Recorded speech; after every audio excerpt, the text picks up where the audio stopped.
নমস্কার সবাইকে, welcome to my channel. This is Rekha story. আজকে শ্রাবণ মাসের দ্বিতীয় সোমবার, আর এই দ্বিতীয় সোমবারে আমি কিভাবে আমার বাড়ির পূজিত শিবলিঙ্গের পূজার্চনা করলাম সেই ভিডিওই সবার সাথে শেয়ার করার চেষ্টা করেছি।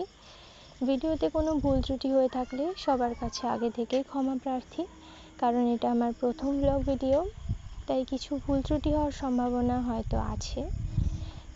আপনারা যদি সাপোর্ট করে পাশে থাকেন তাহলে আমি কিন্তু এগিয়ে যেতে পারবো, তাই একটু সাপোর্ট করে পাশে থাকার চেষ্টা করবেন সবাই।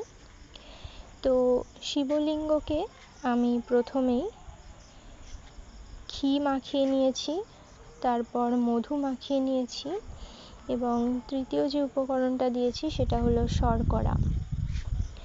তারপরে আমি শিবলিঙ্গ, নন্দীদেব সবাইকেই দই মাখিয়ে নিয়েছি। দই মাখিয়ে নেওয়ার পর আমি দুধ দিয়ে শিবলিঙ্গের অভিষেক করেছি। দুধ কখনোই শিবলিঙ্গের মাথায় ডাইরেক্ট ঢালা উচিত নয়, ঢালতে নেই, দুধ বা জল যেটাই হোক।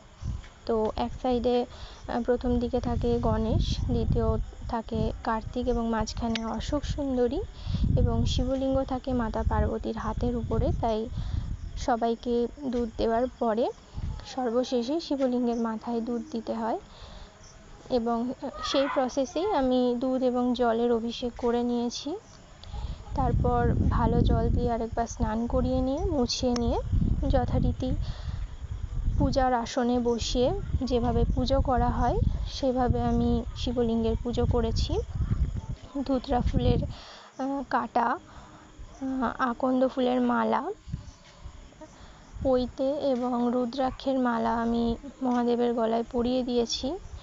তারপরে 3টে নিখুঁত বেলপাতা আমি মহাদেবের মাথায় দিয়েছি, এবং তারপর বিভিন্ন রকমের ফুল দিয়ে আমি মহাদেবকে পুজো করে নিয়েছি।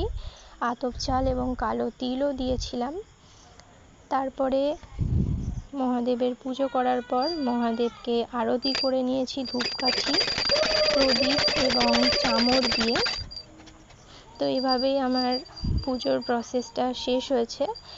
তো ভিডিওটা এই পর্যন্তই ছিল। ভিডিওটা ভালো লেগে থাকলে লাইক, কমেন্ট, শেয়ার করে দেবেন, আর চ্যানেলটাকে সাবস্ক্রাইব করে একটু পাশে থাকার চেষ্টা করবেন। ধন্যবাদ।